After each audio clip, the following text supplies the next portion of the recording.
जो कैसे हो आप सभी। मैं स्वागत करता हूं आपके अपने YouTube चैनल पर। आज हम 11वीं क्लास के बच्चों के लिए अकाउंट में लेखांकन समीकरण जो हमारा चैप्टर चल रहा है उसका हम क्वेश्चन नंबर दूसरा करेंगे, क्योंकि पहला क्वेश्चन हम इससे पहली वीडियो में करा चुके हैं। आज के वीडियो में हम दूसरा क्वेश्चन सोल्व करेंगे। ये क्वेश्चन जो दिया गया है लेखांकन समीकरण का दिया गया है चैप्टर नंबर 3 से लेन देन का अभिलेखन, जिसका नाम है अकाउंट के बच्चों के लिए 11वीं क्लास के बच्चों के लिए। तो आइए हम इसे सोल्व करते हैं। क्वेश्चन जो दिया गया है लेखांकन समीकरण बनाइए, लेखांकन समीकरण बनाइए, यानी कि लेखांकन समीकरण बनाना है। लेखांकन समीकरण जो होता है वो एसेट्स, जो बिजनेस के अंदर एसेट्स होता है वो उसके बराबर होता है लायबिलिटी और कैपिटल के बराबर, यानी कि जो कोई भी एसेट होती है व्यवसाय के अंदर वो लायबिलिटी और कैपिटल के बराबर होती है। चलिए हम क्वेश्चन करते हैं। क्वेश्चन नंबर 2 इसमें दिया गया है एक कुणाल ने 2.5 लाख रुपए नगद निवेश कर व्यापार आरंभ किया। यह क्वेश्चन आपको स्क्रीन पर भी दिखाई दे जाएगा, स्क्रीन पर आप फोटो देख सकते हैं। तो कुणाल ने 2.5 लाख रुपए निवेश कर व्यापार आरंभ किया। तो कुणाल ने 2.5 लाख रुपए निवेश कर व्यापार आरंभ करा, तो सबसे पहले नंबर पर आ जाएगा कैश। तो हम इसे कैश लिख सकते हैं यहाँ पर।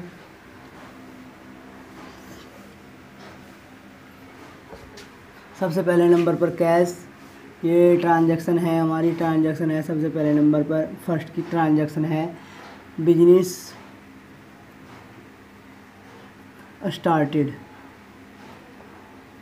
2.5 लाख रुपए से है, तो यहाँ पर 2.5 लाख रुपए हम लिख देंगे कैश, क्योंकि कैपिटल के पैसे थे 2.5 लाख रुपए, तो हमारे पास कैश ही आया है, तो यहाँ पर कैपिटल लिख देंगे हम 2.5 लाख रुपए।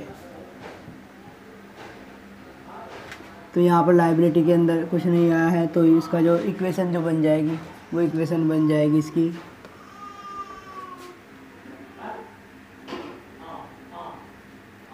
इक्वेशन जो बन जाएगी वो 2.5 लाख रुपए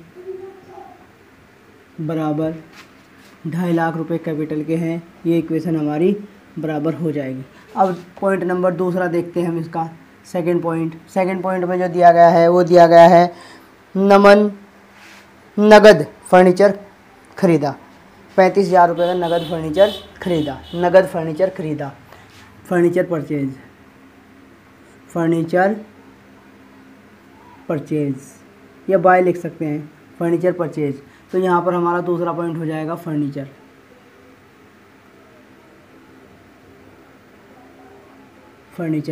खरीदा है। इसमें तो कैश, जब नगद फर्नीचर खरीदा है तो कैश हमारा 35,000 रुपये कम हो जाएगा। 35,000 रुपये इसमें कम हो जाएगा, तो ये माइनस में लिख देंगे। जब माइनस में कोई काम करना होता है तो हम ब्रैकेट लगा सकते हैं। तो यहाँ पर फर्नीचर के मूल्य में वृद्धि हुई है, फर्नीचर में वृद्धि हुई, तो 35,000 रुपये इसके मूल्य लिख देंगे।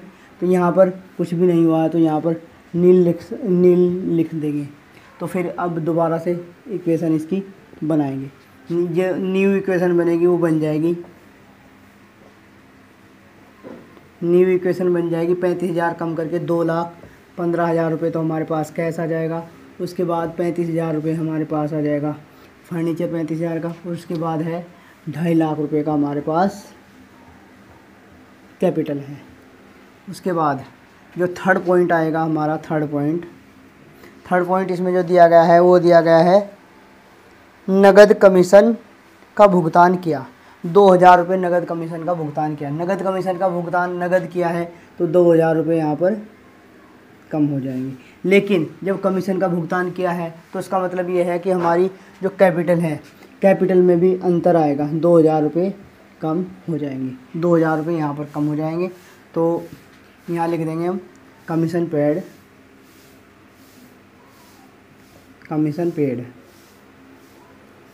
अब न्यू इक्वेशन बन जाएगी हमारी। 2,15,000 है, तो 2,13,000 रुपये तो हो जाएगा हमारे पास कैश। उसके बाद इसमें कोई चेंज नहीं आया है, तो नील लिख सकते हैं। तो ये 35,000 रुपये का हमारे पास फर्नीचर मौजूद जो का तो है।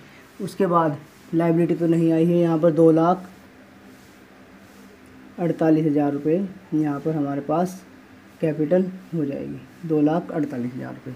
अब फोर्थ पॉइंट जो दिया गया है, फोर्थ पॉइंट को देखते हैं। फोर्थ पॉइंट दिया गया है इसमें उधार माल खरीदा, 40,000 रुपये का उधार माल खरीदा, 40,000 रुपये का उधार माल खरीदा तो हमारे पास क्या बढ़ जाएगा, स्टॉक बढ़ जाएगा।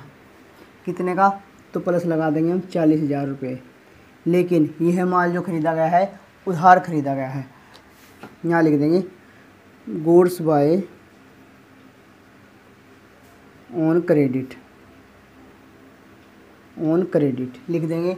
तो यहाँ पर हमने उधार खरीदा है तो यहाँ पर हमारे क्रेडिटर्स बढ़ जाएंगे। कितने के बढ़ेंगे, ये बढ़ जाएंगे हमारे 40,000 रुपये के। तो यहाँ तो कुछ नहीं हुआ है तो यहाँ पर भी हम नील लिख देंगे। तो हम इसकी न्यू इक्वेशन देखते हैं। न्यू इक्वेशन क्या बनेगी,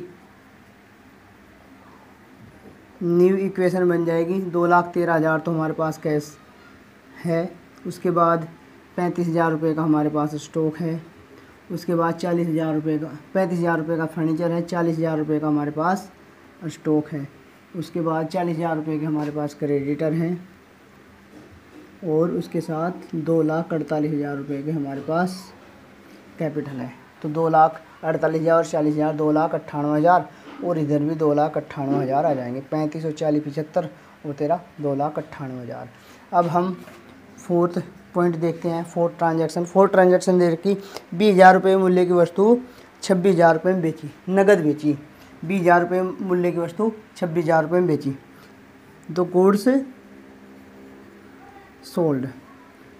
सोल्ड ऑन कैश, कैश सामान बेचा, यानी कि हमारे पास कैश बढ़ जाएगा। कैश कितना आ जाएगा, 26,000 रुपये, 26,000 रुपये हमारे पास आ जाएगा। और स्टॉक, इसमें तो कुछ नहीं होगा, नील लिख देंगे। स्टॉक कम हुआ है, कितने का कम हुआ है, 20,000 रुपये का, क्योंकि 20,000 रुपये की वस्तु थी तो वो 26,000 रुपये में 26,000 बढ़ गए। लेकिन 6,000 रुपये का अंतर है। यदि 6,000 रुपये का अंतर है तो 6,000 रुपये के अंतर को, यानी कि हम इसे प्रॉफिट मानेंगे तो प्रॉफिट है भी प्रॉफिट ही, तो 6,000 रुपये हम कैपिटल बढ़ा लेंगे। तो इस प्रकार ये हमारा चौथा पॉइंट कंप्लीट हो गया है। तो न्यू इक्वेशन क्या बनेगी, न्यू इक्वेशन बनेगी 26,000 रुपये जोड़ देंगे इसमें, 2,39,000 प्लस 35,000 प्लस 20,000 रुपये कम हो गए तो 20,000 बच जाएगा यहाँ पर। और यहाँ पर 40,000 रुपये, क्योंकि इसमें कोई चेंजिंग नहीं आया। और यहाँ पर हो जाएगा 2,54,000 रुपये, 2,54,000 रुपये। अब ये क्वेश्चन समाप्त हो गया है। अब हम इसका टोटल करते हैं। क्या करते हैं, टोटल। तो टोटल जब करेंगे इसका टोटल करेंगे तो 2,94,000 रुपये आ जाएगा, 2,94,000 रुपये। इसे भी जब जोड़ेंगे तो 2,94,000 ये भी आ जाएगा, क्योंकि 74,000 और 20,000, 2,94,000 रुपये। तो इस प्रकार ये क्वेश्चन कंप्लीट हो जाता है। तो सभी इस क्वेश्चन का स्क्रीनशॉट ले सकते हैं, क्योंकि स्क्रीनशॉट लेंगे तो बार बार इसे हम देख सकते हैं। तो इस प्रकार ये क्वेश्चन कंप्लीट हो गया है। वीडियो कैसी लगी है सभी कमेंट में ज़रूर बताएं, और जो नए जुड़े हैं वो चैनल को सब्सक्राइब करें और वीडियो को लाइक करें। Thank you.